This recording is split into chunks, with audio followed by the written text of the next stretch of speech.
السلام عليكم ورحمة الله وبركاته.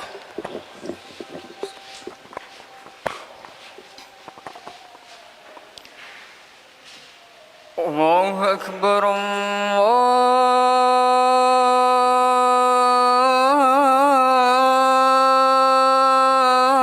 الله أكبر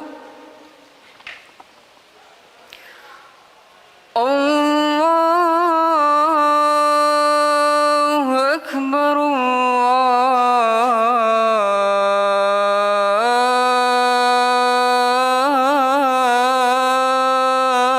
الله أكبر. أشهد أن لا إله إلا الله.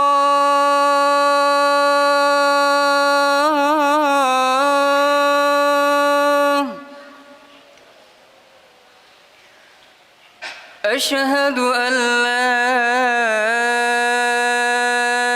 إله إلا الله.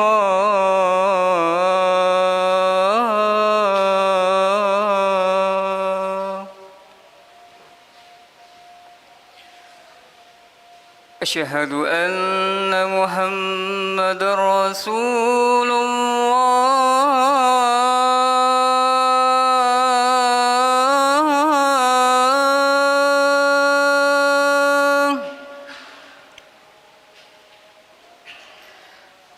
أشهد أن محمدًا رسول الله.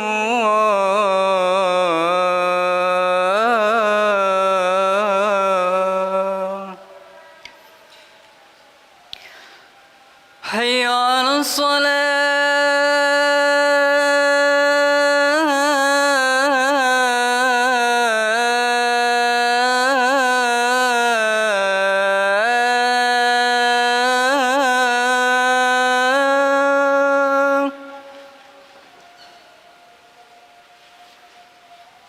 حي على الصلاة.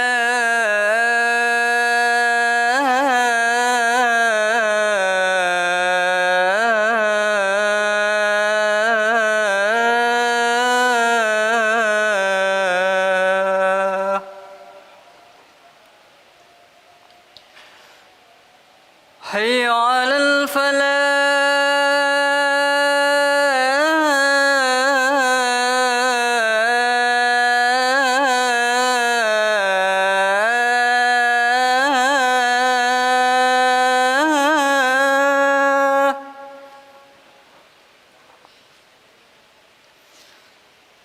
حي على الفلاح.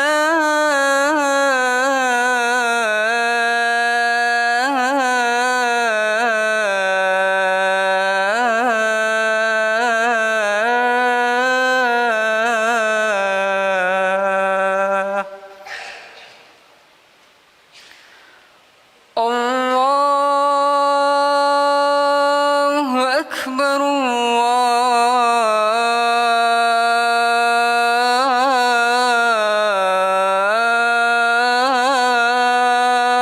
الله أكبر. لا إله إلا الله.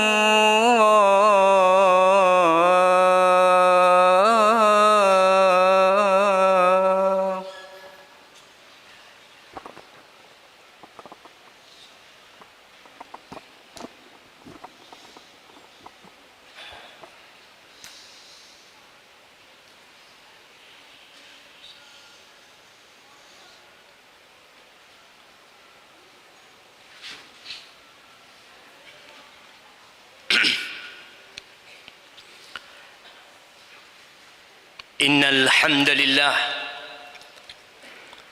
نحمده ونستعينه ونستغفره ونعوذ بالله من شرور أنفسنا وسيئات أعمالنا. من يهده الله فلا مضل له ومن يضلل فلا هادي له وأشهد أن لا إله إلا الله وحده لا شريك له وأشهد أن محمدا عبده ورسوله صلى الله عليه وعلى آله وأصحابه أجمعين أما بعد فيا عباد الله أوصيكم ونفسي بتقوى الله فقد فاز المتقون قال الله تبارك وتعالى في القرآن العظيم يا أيها الذين آمنوا اتقوا الله حق تقاته ولا تموتن إلا وأنتم مسلمون. Wahai orang-orang yang beriman, bertakwalah kalian kepada Allah dengan sebenar-benarnya takwa. Tatkala berbincang tentang takwa yang sebenarnya, maka taat dan patuh kepada Allah, meninggalkan kemaksiatan, bersyukur dan tidak kufur atas apa yang Allah berikan, mengingat Allah selalu dan tidak lupa.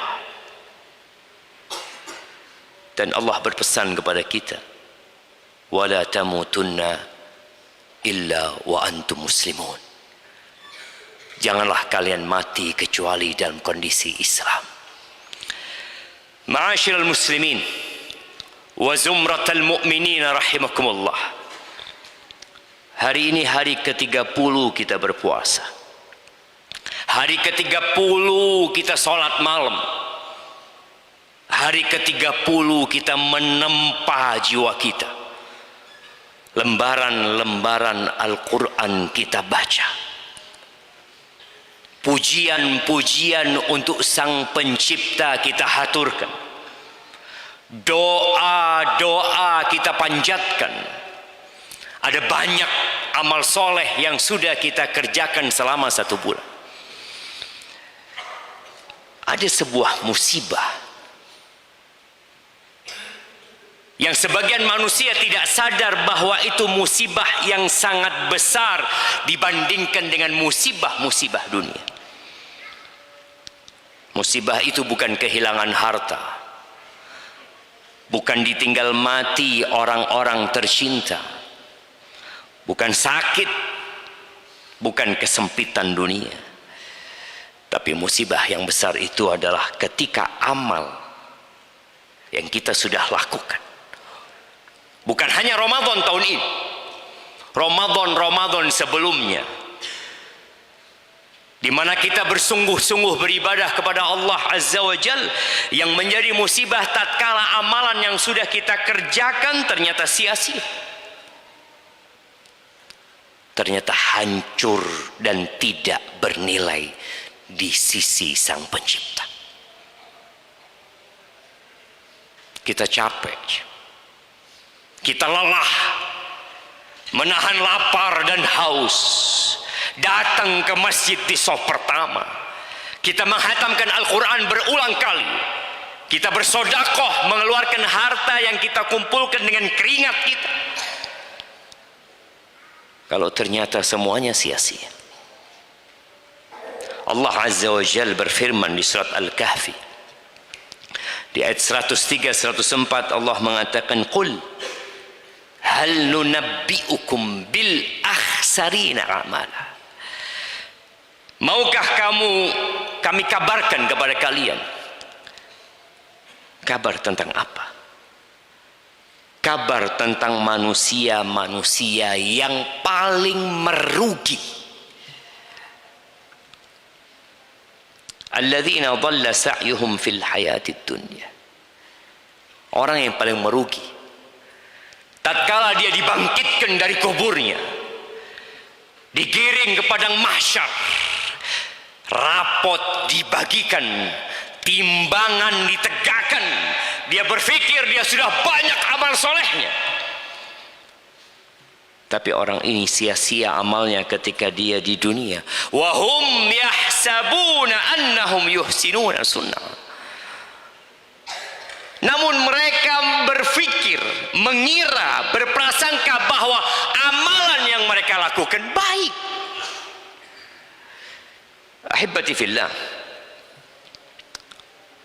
maka amalan tidak cukup dikerjakan. Kita juga perlu merenungkan amalan kita diterima atau tidak. Kalau sudah diterima, bisakah kita menjaganya untuk tidak menjadi hilang dari catatan amalan kita? Ada banyak hal yang merusak dan menggugurkan amal seorang hamba, dan yang paling utama adalah kesyirikan. Mungkin sebagian berpikir, saya muslim sejak lahir, saya sudah melaksanakan ibadah umroh, saya sudah haji berulang kali, Ramadan bertahun-tahun saya berpuasa, tidak pernah meninggalkan ibadah puasa di Ramadan. Berarti engkau tidak mungkin melakukan kesyirikan. Engkau maksum dari kesyirikan. Allah Azza wa Jalla berfirman di surat Az-Zumar ayat 65, mengatakan kepada manusia yang paling baik di muka bumi ini. Allah mengatakan kepada Rasulullah sallallahu alaihi wasallam, "Walaqad uhiya ilaika wa ila alladhina min qablika la in asyrakta la yahbatanna 'amalu wa la takunanna minal khasirin." Dan telah diwahyukan kepadamu dan kepada nabi-nabi sebelummu, jika engkau berbuat syirik, ni Nabi alaihi salatu wassalam, jika engkau berbuat syirik, dan tidak mungkin beliau melakukan kesyirikan, tapi Allah menyebutkan jika engkau melakukan kesyirikan, la yahbatanna amul, semua amalanmu gugur semuanya, hajinya, puasanya, sholatnya, sedekahnya, dan engkau pasti menjadi orang-orang yang merugi. Maka perhatikan, jangan sampai kita melakukan kesyirikan. Nabi Ibrahim takut ketika beliau berdoa, mengatakan kepada Allah, wajnubni wa bani an na'budal asnam. Ya Allah, hindarkan aku dan anak-anak keturunanku dari menyembah berhala-berhala, dari berbuat kesyirikan.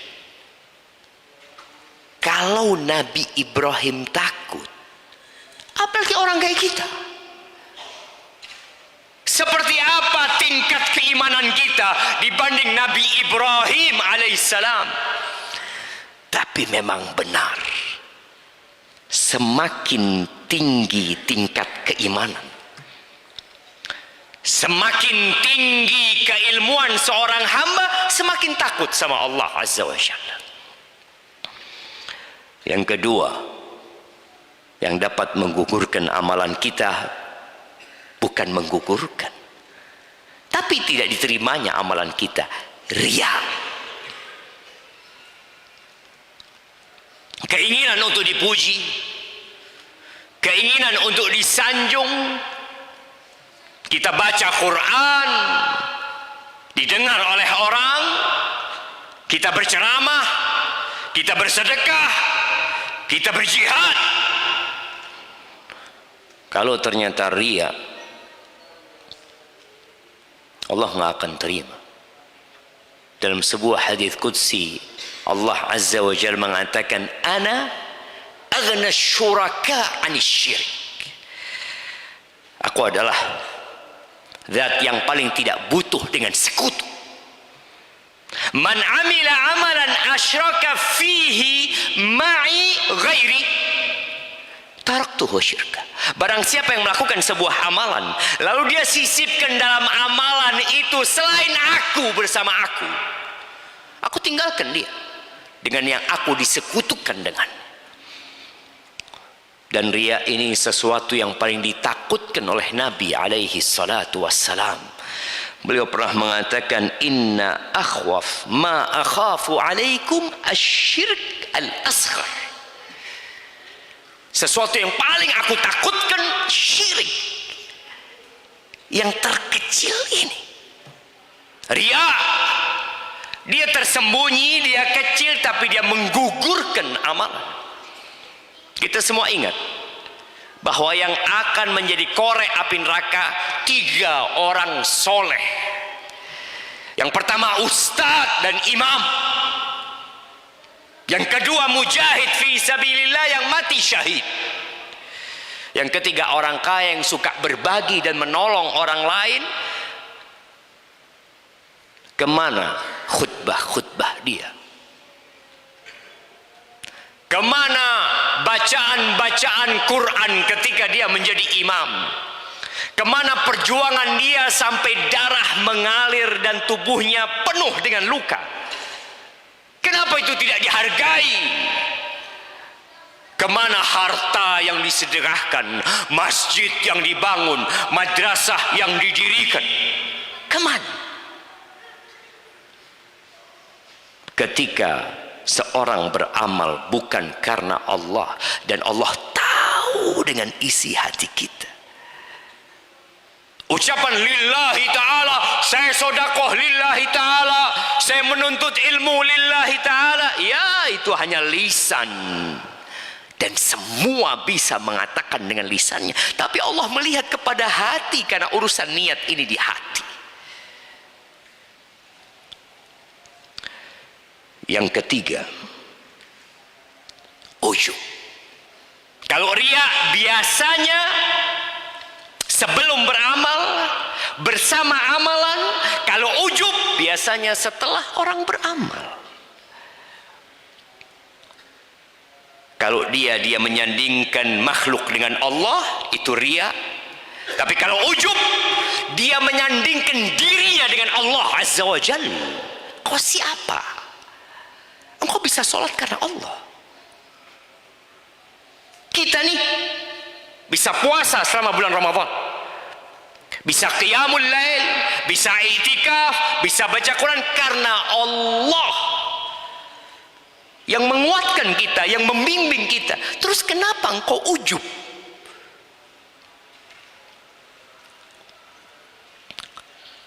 Setiap sholat kita mengatakan iyyaka na'bud, hanya kepadamu kami beribadah.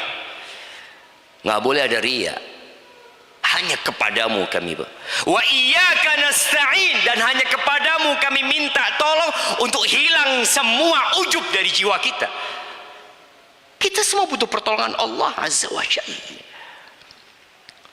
Kemudian yang keempat, dosa-dosa yang tersembunyi. Terkadang kita ini kelihatan baik di depan orang, soleh. Jangan sampai kita menipu manusia dan menipu Allah, padahal Allah tahu hakikat diri kita. Rasulullah sallallahu alaihi wasallam dalam hadis yang diriwayatkan Ibnu Majah, beliau bersabda, la a'lamanna aqwaman min ummati ya'tuna yaumal qiyamati bihasanatin amsal jibal tihamah bidan. Benar-benar aku akan tahu orang-orang, lelaki-lelaki dari umatku yang datang pada hari kiamat, mereka membawa amalan seperti gunung Tihamah putih, jajaran gunung yang ada di Arab sana. Fayaj'aluha Allah azza wa jalla haba'an manthura.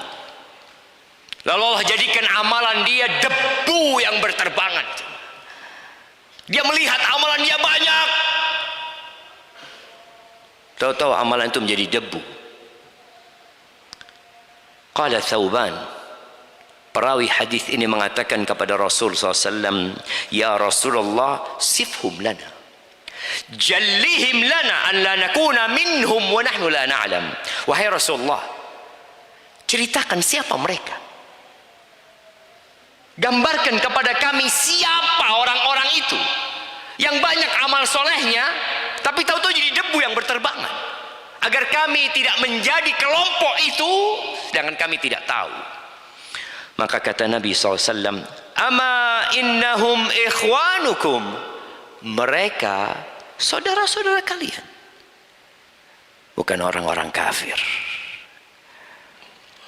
Wa min jildatikum, kulitnya seperti kalian. Wa ya'khuduna minal lail kama ta'khudun, mereka salat malam seperti kalian salat malam. Walakinnahum aqwamun idza khalau bimaharimillahi intahakuha.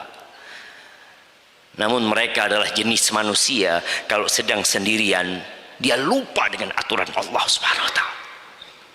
Dia langgar aturan-aturan Allah Azza wa Jalla. Tapi kalau di luar kelihatan baik, kelihatan soleh.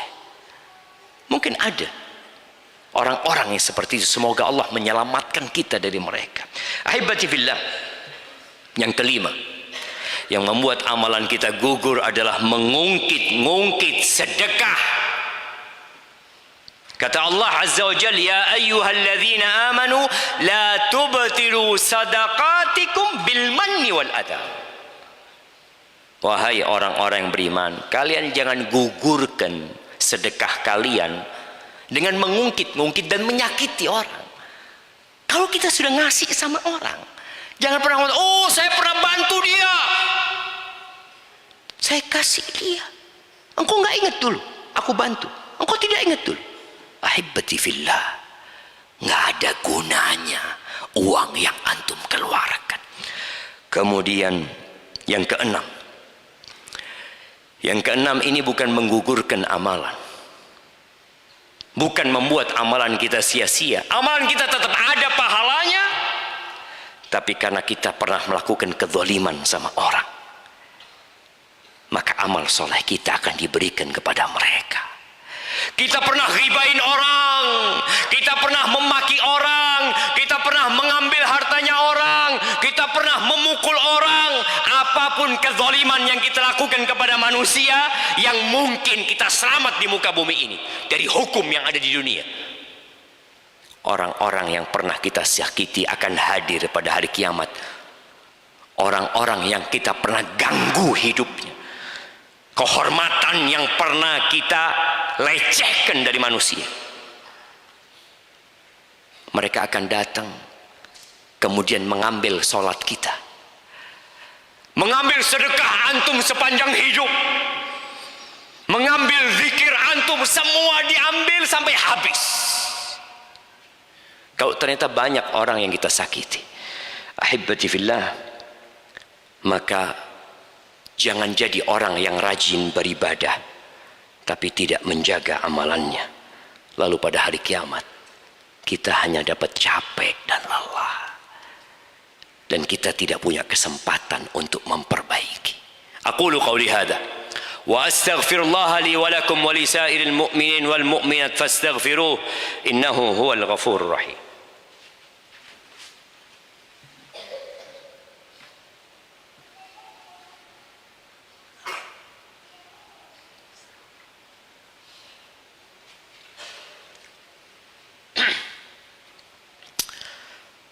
Alhamdulillahi Rabbil Alamin, wa bihi nasta'inu ala umuri dunya wad din, wassalatu wassalamu ala sayyidil mursalin wa imamil muttaqin, qaidil ghurril muhajjalin, sayyidina wa maulana wa habibina Muhammad wa ala alihi wa ashabi ajma'in. Amma ba'd. Selesai sholat kita istighfar. Di waktu sahur penghuni surga istighfar, mohon ampun kepada Allah Subhanahu wa taala. Dan di malam-malam Lailatul Qadar kita disuruh minta maaf. Maka di akhir Ramadan ini perbanyaklah kita mohon ampun kepada Allah Subhanahu wa taala. Ahibati fillah, besok insyaallah kalau masih ada umur, kita akan Idul Fitr. Ada beberapa sunnah yang perlu kita ingatkan. Yang pertama adalah memperbanyak takbir sejak malam Id. Allah Azza wa Jalla mengatakan walitukmilul iddata walitukabbirullaha ala ma hadakum wa la'allakum tashkurun. Maka perbanyaklah takbir nanti sejak matahari terbenam. Sebagian kita takbirnya bisa dihitung. Dia sudah sibuk persiapan untuk Idul Fitr, padahal ada satu perintah Allah yang harus dia kerjakan. Takbir. Katakan Allahu Akbar, Allahu Akbar, Allahu Akbar. La ilaha illallah, Wallahu Akbar. Allahu Akbar walillahil hamd. Atau model-model takbir yang lainnya. Baca antum pulang dari masjid, baca antum berangkat ke masjid, di jalan-jalan, besok menuju ke tempat sholat, takbir. Yang kedua, dianjurkan mandi sebelum berangkat sholat. Persiapan untuk berkumpul dengan umat manusia. Pakailah wangi-wangian. Bagi yang laki-laki, bagi yang perempuan tetap dijaga adabnya. Yang ketiga, berhias dan memakai pakaian terbaik. Yang punya baju baru, tafadhal dipakai. Jangan lupa baca doa pakai baju. Yang perempuan juga silahkan pakai baju, tapi ingat, jangan sampai pakaian yang kau kenakan kemudian engkau menjadi fitnah buat laki-laki. Engkau datang bertakbir, engkau katakan Allahu Akbar, tapi ternyata engkau dengan pakaian dan riasanmu di hari pertama setelah Ramadan, engkau menjadi perangkap syaitan. Yang keempat, makan sebelum sholat Idul Fitr. Nabi alaihi salatu wassalam, beliau biasa makan beberapa butir kurma dengan jumlah yang witir, yang ganjil, sebelum beliau berangkat ke tempat sholat. Kemudian dianjurkan berjalan kaki. Ini yang tinggalnya dekat, yang besok sholatnya mungkin di STDI, jalan kaki. Selama jarak itu bisa ditempuh dengan jalan kaki. Kecuali yang tempatnya jauh, akan menjadi saksi itu bumi.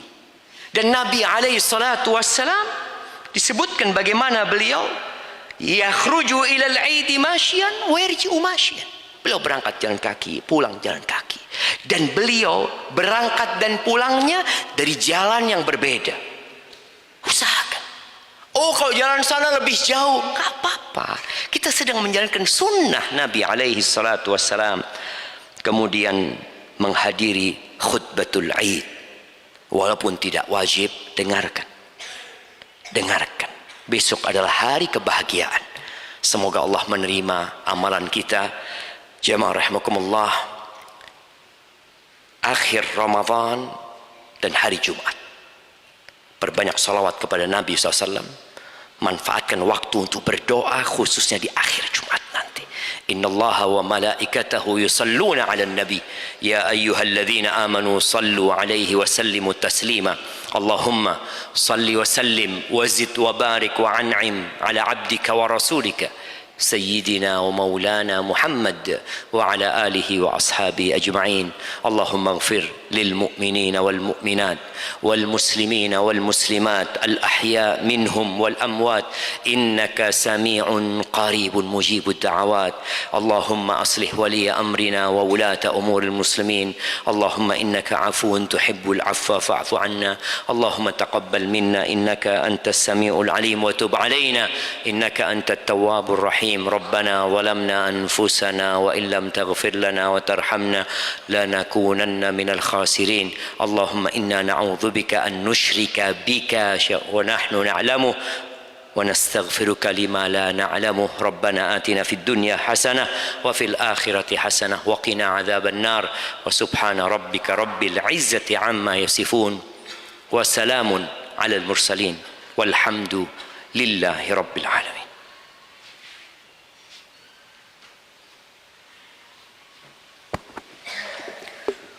الله أكبر الله أكبر أشهد أن لا